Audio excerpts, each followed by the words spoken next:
Yesu asifiwe. Au Seigneur Jésus. Kama mchungaji alivyotambulisha, Comme me l'a présenté le pasteur, mimi ni mchungaji Mlongecha, nimetoka Ottawa, on m'appelle pasteur Mlongecha, je viens d'Ottawa. na mimi ni mchungaji wa kanisa linaloitwa Reformed Pentecostal Church au Eglise Pentecostal Reformed. Je suis pasteur de l'église pentecôtiste réformée à Ottawa. Na wasalimu katika jina la Bwana. Je salue au nom de Jésus-Christ.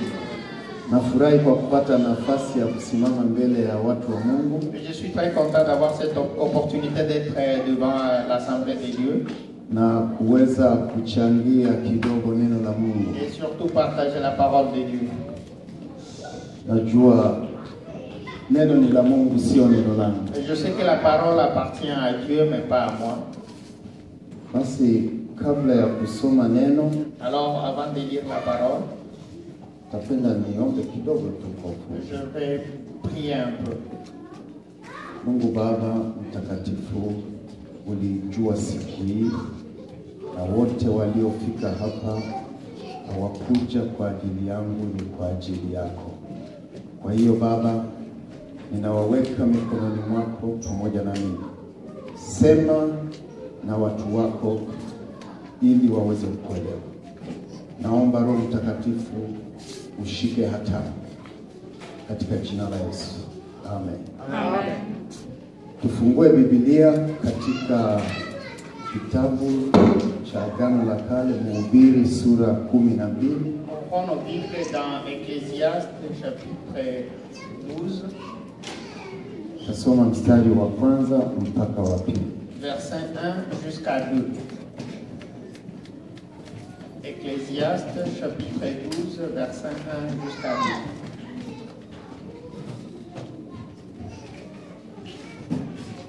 Je vais lire au nom du Seigneur. Jeune homme, réjouis-toi dans ta jeunesse, livre ton cœur à la joie pendant les jours de ta jeunesse, marche dans les voies de ton cœur et selon le regard de tes yeux, mais sache que pour tout cela, Dieu t'appellera en jugement. Amen. Bannis ton cœur les chagrins et éloigne le mal de ton corps, car la jeunesse et l'aurore sont vanité. Amen. Kumbuke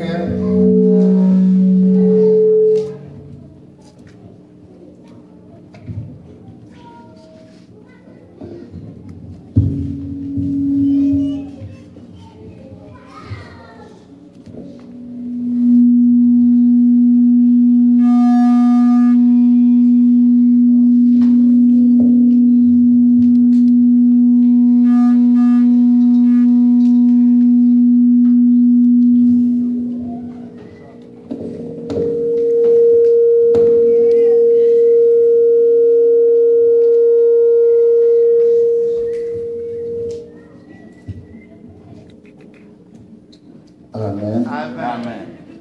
Ni mambo ya kawaida C'est yanatokea, quelque chose de normal qui arrive. lakini injili itahubiriwa tu. L'évangile sera prêché. Mkumbuke Muumba wako siku za ujana wako, kabla hazijaja siku zilizo mbaya, wala haijakaribia miaka utakaposema mimi sina furaha katika hiyo. Kabla jua na nuru na mwezi na nyota havijatiwa giza, kabla ya kurudi mawingu baada ya mvua. Amen. Bwana Yesu asifiwe. Amen. Najua leo ni siku ya vijana, Je sais qu'aujourd'hui c'est la journée de jeûne, lakini nitasema kidogo mais je vais parler un peu. kwa sababu tunaposema vijana tunasema watu gani? Parce que quand on parle de jeunes, on parle de quelle tranche de la population, quel segment de la population. Biblia inasema umkumbuke Muumba wako La Bible déclare, rappelle-toi de ton Créateur siku za ujana wako. pendant ta jeunesse. Kwa nini Mungu anataka umkumbuke siku za ujana wako. Pourquoi Dieu veut que tu puisses te rappeler de lui pendant ta jeunesse? Nataka kuwaambia watu wa Mungu, Je vais vous dire, bien-aimés, Biblia inasema hivi. la Bible déclare ceci. Vijana hujivunia nguvu zao. Les jeunes sont fiers parce qu'ils ont la force. Na wazee hujivunia imvi zao. Et les personnes âgées ont le cheveu blanc. Nimeshawahi imeandikwa katika Biblia. C'est écrit dans la Bible. Sasa kwa nini umkumbuke Mungu bado uko kijana? Pourquoi te rappeler de Dieu pendant que tu es jeune? Na kijana ni nani? Et qui est jeune? Kama Biblia inasema kwamba vijana hujivunia nguvu zao. Ici la Bible déclare que les jeunes sont fiers parce qu'ils ont la force. Basi kijana ni yule mtu ambaye bado ana nguvu za kutumika. C'est-à-dire que le jeune, c'est celui qui a encore la force ou la vigueur de travailler ou de servir. Haleluya. Amen. Bwana Yesu asifiwe. Amen. Kwa hiyo kama wewe una nguvu za kutumika, Alors si vous avez encore la force de servir, basi Mungu anahitaji umkumbuke. c'est-à-dire que Dieu veut que tu puisses te rappeler de lui. Bwana atukuzwe sana. Amen. Sasa kuna shida ambayo vijana wanaipata. Alors il y a un problème qui se pose auprès de la jeunesse. Na hasa vitu vinavyoharibu vijana. Surtout, il y a de ces causes qui font en sorte que les jeunes ne soient Tunaweza tukaangalia vitu vingi. Nous pouvons voir beaucoup d'obstacles. Lakini nitaongea kitu kimoja tu. Mais je vais parler juste d'un seul obstacle. Usihangaike kwenda kushoto wala kwenda kulia. Ne va pas à gauche ni à droite. Kama dunia iliharibiwa na kitu kimoja, Si le monde a été puni, c'est à cause na vijana wanaharibiwa na kitu kimoja. Et les jeunes aussi sont... Dhambi ndio inaharibu vijana. Amen. Ce sont Dhambi. le péché. Dhambi. Le péché. Kama vijana wanaharibiwa ni kwa ajili ya dhambi. Si les jeunes ont beaucoup d'obstacles, c'est à cause du péché. Mtu kama haangalii sana, Si tu ne regardes pas minutieusement, utaanza kusema vinavyoharibu vijana ni yale matokeo. vous allez parler des conséquences comme étant les obstacles ou les choses qui emportent la jeunesse. Sio hapo umenielewa? Est-ce que vous m'avez compris? Usiangalie matokeo, Ne regarde pas les conséquences, ila uangalie kinachoanzisha. mais regarde le début ou la source. Ni dhambi. C'est le péché. Bwana Yesu asifiwe. Amen. Kwa sababu wengine wasema hapana, vijana wameharibiwa na dunia. Parce qu'il y a des gens qui disent que les jeunes sont emportés par le monde Sasa wanaenda ovyo. et ils errent ici et là. Hapana, ni dhambi ndio chanzo. C'est le péché qui est la source. Kwa hiyo kitu cha kupiga vita Alors ce que nous devons combattre, ni dhambi ndio inaharibu. c'est le péché. Kwa sababu hata mtu wa kwanza kuumbwa na Mungu, Même la première personne qui a été créée par Dieu a été emportée na par hiyo le mtu yeyote anayeharibika ni dhambi ndio inamharibu. Tout celui qui n'est pas au rendez-vous avec Dieu, il est emporté Kwa par sababu le péché. dhambi ikishaingia ndani mwako, Parce que si une fois que tu pêches, ina maana shetani ameingia. c'est-à-dire que tu as Sasa donné la place, tu viens donner la utaanza place à ça. kutenda mabaya. Alors tu vas commencer à agir mal. Umetenda mabaya kwa sababu tayari umeshaharibiwa. Vous agissez mal parce que vous avez été détruit. Kwa hiyo tukitaka kutibu ugonjwa, Alors si nous voulons guérir la maladie, tunaangalia chanzo cha ugonjwa. nous regardons, nous posons d'abord le diagnostic pour voir qu'est-ce qui est à la source de cette maladie. Asifiwe Bwana Yesu aliye juu. Amen. Apewe sifa Bwana Yesu. Amen. Haleluya. Amen. Alafu kuna jambo lingine, Alors il y a un autre obstacle. kutokusikia mafundisho Le fait de ne pas saisir les enseignements na ushauri. et le conseil. Haleluya. Amen. Mungu alipomuumba mwanadamu, Lorsque Dieu créa l'homme, hakumuumba mwanadamu ili mwanadamu ajitegemee. il n'a pas créé l'homme pour qu'il puisse espérer en lui-même. Alimuumba mwanadamu ili mwanadamu amtegemee Mungu. Il a créé l'homme puisqu'il puisse se confier en lui, en Dieu. Tuko pale watu wote. Amen. Umtegemee Mungu. Vous devez espérer en Dieu. Kama hauna Mungu, Si vous n'avez pas Dieu, hauna maisha. c'est-à-dire que vous n'avez pas Dieu, Usiseme nitaishi bila Mungu. ne dites pas que je vais vivre sans Dieu. Bwana Yesu asifiwe. Amen. Asifiwe tena. Amen. Kwa hiyo jambo ambalo nataka kuambia, Alors, ce que je vais vous dire, mtu yeyote mwenye nguvu tout celui qui a la force ou la mbele za Mungu anaonekana ni kijana. devant Dieu, il le vit comme un jeune. Mungu haangalii sura. Dieu Dieu ne regarde pas le ila physique. anaangalia uwezo wako. Alors il regarde votre Kwa pouvoir. hiyo kama una uwezo wa kutumika Alors si vous avez encore la vigueur, mbele za Mungu, anaona wewe ni kijana devant Dieu vous êtes un jeune. na yuko tayari kukutumia. Il est prêt à vous. Kwa hiyo yote aliye hapa Alors tous ces asianze kuangalia urefu wa mtu qui ne puissent pas regarder la taille, au akaangalia miaka ya mtu. qui ne puissent pas regarder l'âge. Sasa ukisema vijana ni wale ambao bado wana miaka 16, Et si vous dites que les jeunes sont encore ce sont ceux qui ont encore 16 ans, utataka kusema wale ambao wana miaka 50 wasitumike kazi ya Mungu. vous voulez dire que ceux qui ont la cinquantaine ne peuvent pas servir Dieu. Lakini swali, je, hawana nguvu za kumtumikia Est-ce qu'ils Mungu? n'ont pas la force de servir Dieu? Hata kwenye kazi za dunia wanaajiriwa. Alors que dans le monde, ils sont encore sous le Bwana marché du Yesu travail. asifiwe. Gloire à Dieu. Lakini usiogope dhambi. N'aie pas peur du péché. Dhambi ni kitu ambacho si cha kuogopa. Il ne faut pas avoir peur du péché. Haleluya. Uikimbie. Vous devez prendre des distances. Usiogope. N'ayez pas peur. Ukimbie dhambi. Par ailleurs, prenez des distances. Na Wakristo wengi Et beaucoup de chrétiens, wana kawaida ya kumwogopa shetani. beaucoup de chrétiens ont peur de ça. Wengi Beaucoup. wachungaji, Les serviteurs, Wakristo wa kawaida, les chrétiens, ukitaja shetani wanakimbia. si vous osez prononcer le nom de Satan, ils ont Wanaogopa peur. shetani. Ils ont peur. Shetani ni kitu gani? Qui est-ce qui est Satan? Kitu gani shetani? Qui est-ce qui est Satan? Ukiangalia neno la Mungu, Nous regardons dans les écrits bibliques. na ukishaanza kugusa mambo ya shetani huko ujue mambo ndio yana. Haleluya. Amen. Kugusa mambo ya shetani ndio mambo yanaanza.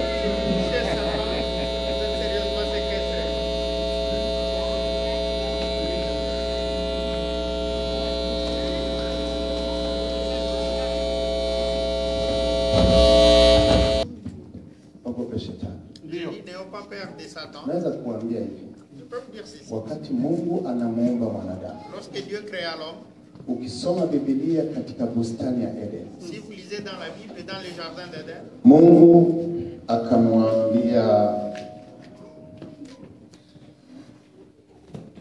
Adam, Dieu a dit à Adam,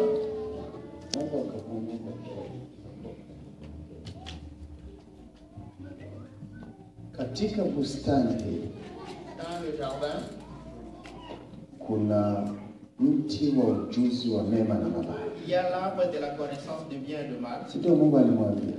N'est-ce pas ce que Upo Dieu avait dit? katika bustani. Il lui avait dit, ça se trouve, cet arbre se trouve au milieu du jardin. Il ne touche Alléluia. pas. Amen. Wakati Mungu anamuumba mwanadamu, Lorsque Dieu créa l'homme, shetani alikuwepo. Satan était là. Haikumsumbua Mungu Ça n'a pas dérangé Dieu kumweka mwanadamu de placer katika bustani ya Eden dans le jardin d'Éden, au kumweka karibu na shetani. Haikumsumbua de le Mungu, placer proche de Satan. wala sio tatizo. Ce n'était pas un Kwa hiyo problème. sisi tusifanye ni tatizo. Et nous ne pouvons pas voir ça. Kama Mungu anaona sio tatizo, wewe usiseme ni tatizo. Si Dieu voit que ce n'est pas un problème, toi tu ne peux pas voir. Mwanadamu aliumbwa shetani akiwepo. L'homme a été créé, Satan était là. Bwana Yesu asifiwe. Haleluya. Kwa hiyo sio tatizo. Alors ce n'est pas un problème. Biblia inasema hivi, La Bible déclare dhambi iliingia ulimwenguni le péché est arrivé dans le monde. na iliingia ulimwenguni kwa kupitia Adamu. Et c'est à travers Adam que le Si péché, ndio? Iliingia ulimwenguni. le péché est arrivé dans le monde. Ile kuingia ulimwenguni Et lorsque le péché ina est maana arrivé dans le monde, dhambi iliingia sasa katika mfumo wa maisha ya mwanadamu, system. cela veut dire que le péché est arrivé dans la nature humaine. Bwana Yesu asifiwe. Amen. Haikumsumbua. Cela n'a pas dérangé. Tuko wote pale watu wa Nous Mungu. sommes ensemble. Kwa hiyo shetani sio wa kuogopa. Alors nous ne pouvons pas avoir peur de ça. Kilichomharibu Adamu Ce qui a détruit Adam, ni dhambi. c'était le péché. Hiyo tu. Dhambi ndio iliyomharibu Adamu. C'était le péché. Kwa hiyo na wanaoharibiwa leo ni dhambi. Tunapaswa tukimbie dhambi. Nous devons prendre des distances parce que Tusikimbie nous shetani. ne pouvons pas avoir Soma Biblia yako lisez votre Bible upande juu mpaka chini. de Genèse jusqu'à Mungu hajakupa mamlaka Dieu ne t'a hata kidogo ya kuwewe kukemea dhambi. Hakuna pas donné le pouvoir de ya kukemea shetani. Par ailleurs, il vous a donné le pouvoir Uko pale, tumepewa mamlaka ya kukemea shetani. mater Satan. Sijui kama mnaelewa. Amen. Ni shetani ndio wa kukemea, C'est Satan que nous devons mater. kwa sababu ni yeye ndiye analeta dhambi. Parce que c'est lui qui apporte le Kwa hiyo ukitaka kufukuza shetani mahali, Alors si vous voulez chasser Satan dans un endroit quelconque, uondoe dhambi iliyoko pale.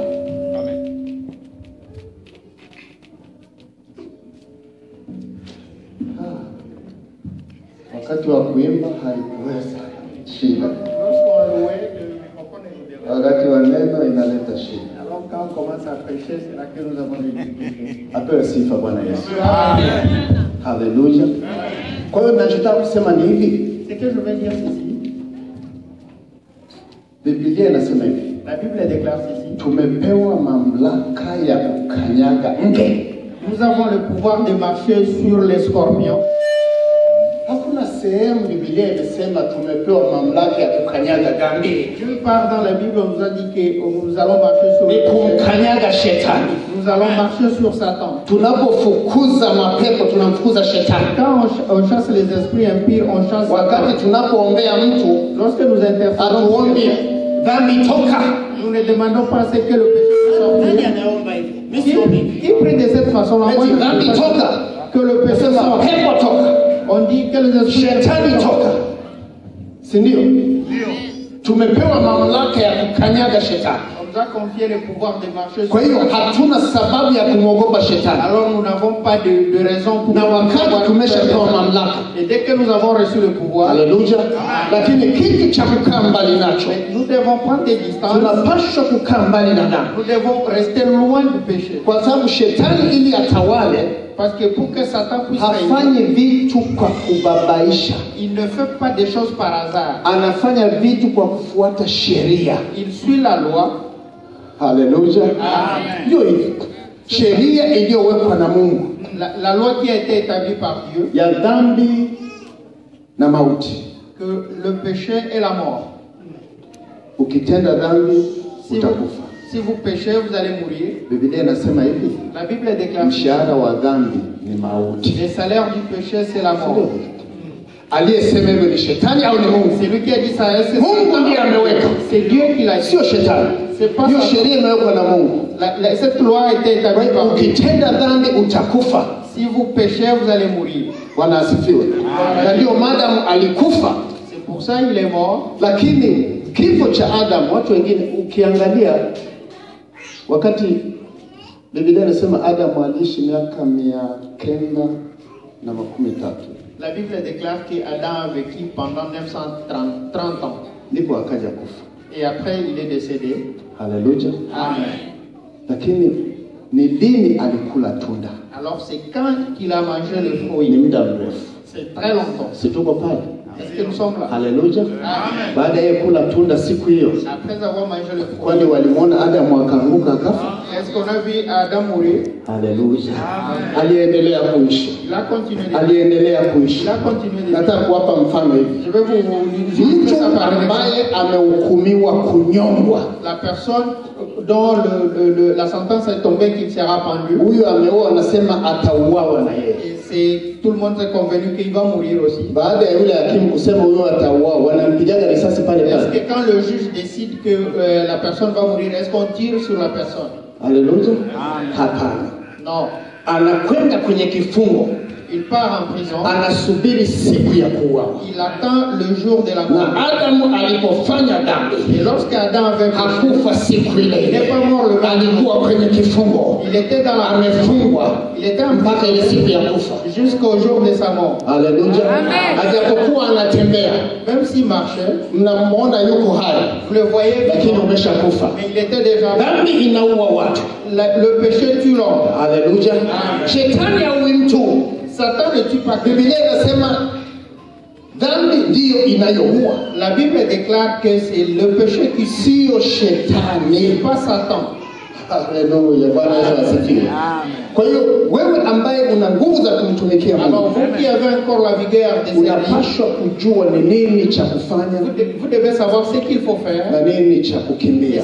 et qu'est-ce qu'il faut prendre des distances. Lakini hata hujapofanya dhambi, Même si vous n'avez pas encore péché, Bwana Yesu ni mwema.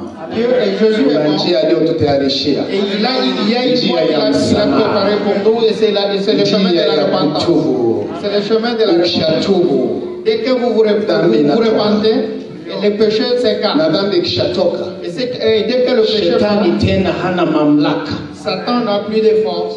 Bwana Yesu asifiwe. Haleluya. Tuko wote watu wa Est-ce Mungu. que nous sommes ensemble bien? Bwana Yesu apewe sifa. Unajua Biblia inasema Vous savez, la Bible déclare ceci. Azifichaye dhambi zake, C'est lui qui cache ses iko péchés. katika Methali 28. C'est dans Proverbe chapitre 28. Afichaye dhambi C'est zake lui qui cache ses péchés. hatafanikiwa, Il ne va pas prospérer. bali aziungamaye Mais c'est lui qui se répand na kuziacha et qui l'abandonne, atapata rehema. il va avoir la grâce. Hatafanikiwa. Il ne va jamais prospérer. Haya mafanikio ambayo Biblia inasema ni mafanikio gani? Et de quelle prospérité parle-t-on dans la Bible? Sisi wanadamu moja kwa moja tunaenda kwenye hela tu. Nous les humains, nous voyons uniquement l'argent. Haleluya. Amen. Bwana Yesu asifiwe. Voilà Dieu. Mungu haangalii pesa, Dieu ne regarde pas votre fortune. wala hata sema umefanikiwa kwa sababu una pesa. Oui, il ne va pas dire que vous avez prospéré parce que vous Wala avez le pesa sio mafanikio. Et l'argent n'est pas le signe de la prospérité. Hivi nikiuliza swali, Et si je pose la question, shetani ana shida ya pesa? est-ce que Satan a besoin d'argent? Shetani ana shida ya pesa? Est-ce que Satan a besoin d'argent? Si kuna watu wanaenda kwa shetani kuomba pesa, Il y a des gens qui vont vers Satan pour demander la fortune. si ni kweli watu wa Mungu? Est-ce que c'est pas Kwa vrai, shetani bien-aimé? hana shida ya pesa. Satan n'a pas besoin Kwa d'argent. hiyo kwa vile ana pesa amefanikiwa. Alors, étant donné qu'il a l'argent, est-ce qu'il prospère? Kwa hiyo shetani ana mafanikio Alors, Satan a la prospérité. kwa sababu ana pesa. Étant donné qu'il a l'argent, Mungu haangalii hiyo. Dieu ne regarde pas ça. Bwana Yesu asifiwe. Gloire à Dieu. Mafanikio ambayo Mungu anayosema, La prospérité dont Dieu parle, Mungu ni mwili, ni roho. Dieu c'est l'esprit, Mungu ni roho. Dieu c'est l'esprit. Tunapaswa kumwelewa Mungu. Nous devons le comprendre. Mungu anapombariki mtu, Et quand Dieu bénit kwa quelqu'un, sababu yeye ni roho, étant donné qu'il est anabariki l'esprit, katika roho. il bénit dans l'esprit. Bwana Yesu asifiwe. Amen. Ukishapata baraka katika roho, Dès que vous recevez la bénédiction, zile baraka ndio zitaonekana katika mwili. c'est cette bénédiction qui sera vue à travers le corps. Haleluya. Amen. Haleluya. Amen. Bwana Yesu asifiwe. Amen. Kwa hiyo watu wa Mungu, De ces frères bien-aimés, kuna watu wengi wanaishi maisha ya kuficha dhambi il y a beaucoup de gens qui vivent en cachant le péché, bila kujua kwamba Mungu hafichwi kitu. sans oublier qu'on ne peut rien cacher à Dieu. Ukisoma kitabu cha Zaburi 139 Si on lit dans Psaume chapitre 139, sura 7 na mstari wa 12, versets 7 à 12, ukienda kuzimu mimi nipo, si vous allez dans l'enfer, ukienda mbinguni mimi nipo, si vous allez au ciel, vous allez me retrouver. ukisema ujifiche katika giza, kwangu ni mwanga mtupu. Si vous vous cachez dans l'obscurité, pour moi c'est la lumière. Ndio Biblia inasema. C'est ce que la Bible déclare. Na ndio maana watu wengi wamekufa. C'est pour ça que beaucoup de gens meurent. Tunasema dunia imeua watu. Nous disons que le monde a tué beaucoup de gens. Hii dunia Mungu ndiye aliumba tukae hapa. Cette terre, c'est Dieu qui l'a créée pour que nous puissions rester. Kwa hiyo Mungu aliumba dunia ili dunia ituue. Alors Dieu a créé le monde pour qu'il puisse nous ensevelir. Dunia hapana. Haleluya.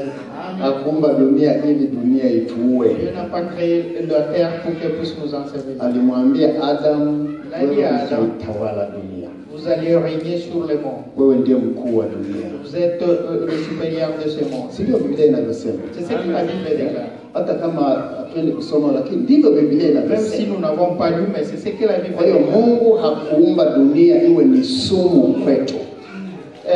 Dieu n'a pas créé le monde pour que ça soit un poison. C'est pas un cadeau empoisonné. Sio dunia. Le poison, c'est pas le Sumu monde. ni dhambi iliyoingia dunia. Le poison, c'est le péché qui est entré dans le Kwa hiyo monde. unameza sumu kwa kutenda dhambi. Quand vous avalez le poison, c'est là que vous péchez. Na mshahara wa dhambi ni mauti. Et le salaire du péché, c'est la mort. Ndio Biblia inasema. C'est ce que la Bible déclare. Mshahara wa dhambi ni mauti. Le salaire du péché, c'est la mort. Maana yake ukishatenda dhambi, C'est-à-dire quand vous péchez, kufa lazima ufe tu. c'est absolument que vous allez Ni Mungu mourir. ndiye ameshasema. C'est Dieu qui l'a dit. Sasa watu wanaanza kufa kiroho. Alors les gens sont en train de mourir Watu spirituellement. wanaangalia kifo cha kimwili. Les gens regardent plus la mort charnelle. Na kama umekufa kiroho, Alors si vous mourrez hata spirituellement, kama ukisimama kanisani, même si vous êtes debout dans l'église, hata kama umevaa nguo nzuri, même si vous êtes bien habillé, kwa sababu Mungu yeye anaangalia ndani. parce que Dieu regarde le fond. Kama umeshakufa ndani, Si vous êtes déjà mort intérieurement, na nje ni vile vile tu. même les superficiels subissent les mêmes sorts. Jinsi gani kijana aisafishe njia yake? Comment un jeune peut entretenir sa voix? Ndio Biblia inasema katika Zaburi 119 C'est ce que la Bible déclare dans Psaume chapitre na 139, mstari wa 9. verset 9. Jinsi gani kijana aisafishe njia yake? De quelle façon un jeune va entretenir sa voix? Kwa kutii, C'est en obéissant akilifuata neno lako Bwana. et en suivant la parole de Dieu. Haleluya. Amen. Kutii En obéissant na kufuata neno lako Bwana. et en suivant la parole de Dieu. Bwana Yesu asifiwe. Gloire à Dieu. Haleluya. Amen. Unajua Bwana anapenda watu wengi. Vous savez, Dieu aime beaucoup de gens. Anapenda watu wote.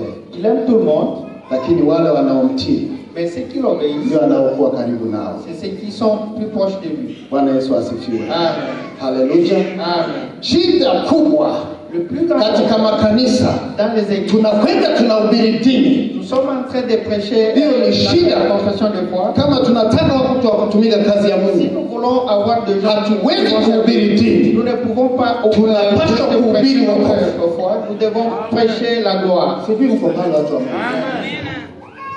Dini ni kama vyama. Les églises sont comme des partis politiques.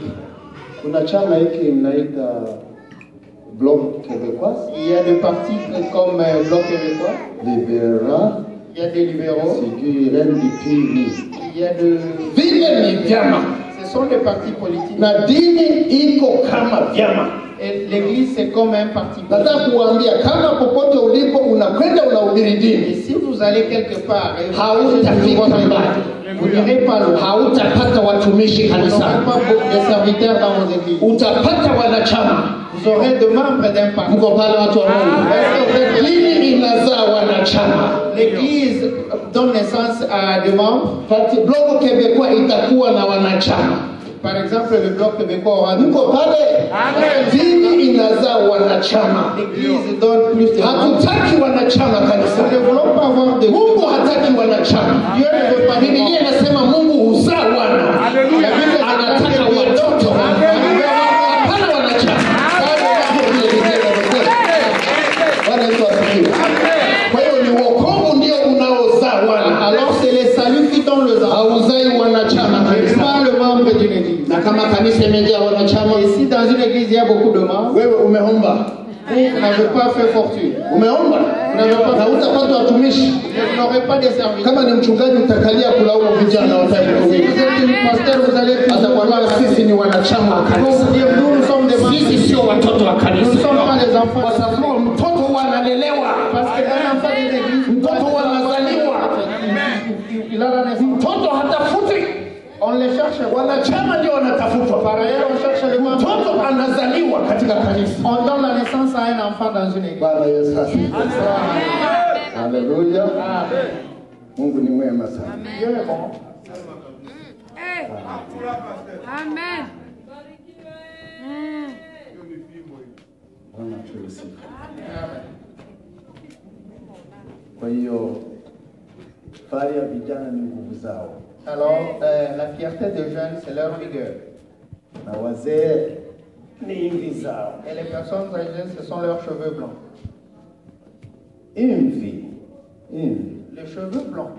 Biblia inasema ni ishara ya hekima. Le cheveu blanc, c'est le miracle de la sagesse. Amen. Amen. Ni ishara ya hekima C'est le miracle de la sagesse. au upara. Ni ishara ya hekima Pour na la ushauri. calvitie, c'est le signe de la sagesse.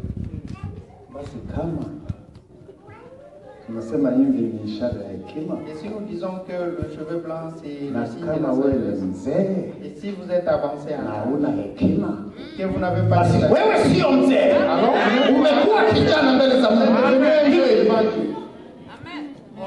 Ni Mungu ndiye anasema hivi. c'est Dieu qui dit ça. Haleluya, haleluya. Hivi ni ishara ya hekima, Le cheveu blanc, c'est le signe de la sagesse. kama vile tunavyosema vijana hujivunia nguvu zao. Comme on dit que les jeunes sont fiers de leur force, Nguvu ni ishara ya kufanya kazi, la force, c'est Uwezo wa le kufanya signe kazi. de travail. na kama wewe huwezi kufanya kazi, useme wewe ni Et kijana, si vous ne pouvez pas travailler, c'est-à-dire que vous n'êtes plus jeune. wewe ni mtoto. Vous êtes un enfant. Haleluya, wewe ni mtoto, Vous êtes un enfant. kwa sababu mtoto hawezi kufanyishwa kazi. Parce qu'on ne peut pas demander à un enfant de travailler.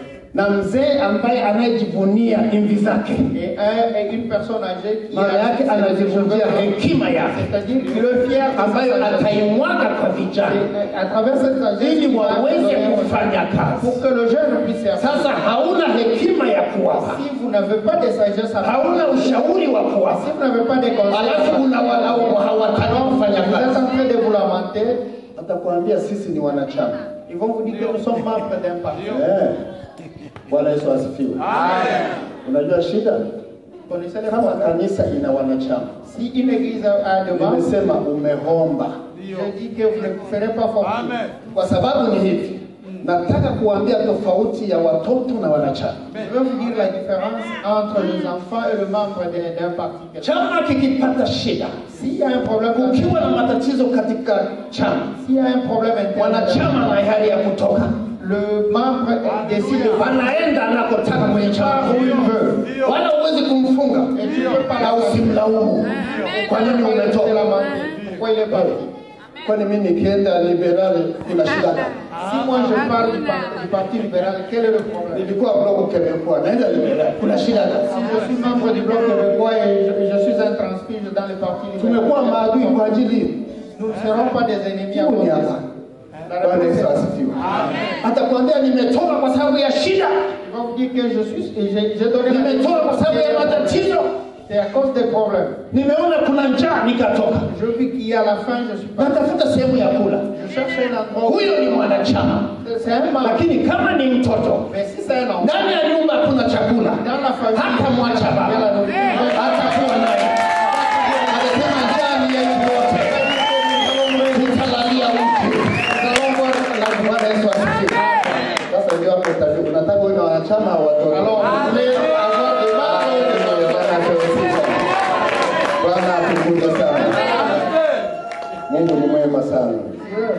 Haleluya. Amen. Watu wa Mungu, Bien aimé. najua leo ni siku njema kwetu wote, Je sais qu'aujourd'hui c'est une journée spéciale pour nous tous. na sisi kama kanisa. Et nous, comme l'Église, Hivi sijui tunajua nini kanisa. je me demande qu'est-ce qu'on connaît de l'Église. Haleluya. Amen. Mungu alimwambia Musa, Dieu a dit à Moïse, Musa, nataka unijengee hekalu, sehemu ya kukutania. Dieu a dit à Moïse, je veux que tu bâtisses une église pour moi. Si ndio vile? Un lieu de rencontre. Ambapo mtakuwa mnakuja